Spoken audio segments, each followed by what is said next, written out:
Jannatda maishat bo'ladi. Alloh daraja shunaqa daraja berar ekanki, darajani ko'rib banda sajda qilar ekanda. Alloh taolo aytar ekan, "Hoy, sajda qilma, bu yerda sajda yo'q" deydi ekan. Bu yerda ibodat yo'q, faqat rohati farog'at deydi ekan jannatda. Alloh taborak va taolo hum va azvajuhum fi zilalin alal aroiki muttakiun deydi.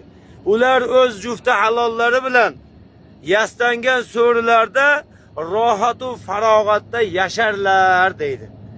Shu yastangan so'rilarda yashayotganingizda biz ham guvoh bo'laylik. Amin aka. Xudo o'shanda maqomda Xudo nasib qilsin. Tez kunda Xudo o'sha maqomni ko'rishlikni nasib etsin. Yastangan so'rilar shunaqa chiroyli bo'lar ekanki, shunaqa go'zal bo'lar ekanki, tashqaridan qarasa, ichkaridan qarasa tashqari ko'rinar ekan. Tashqaridan qarasa ichkari ko'rinmas ekan. Xudo shunaqa yasab qo'yar ekan so'rilarni.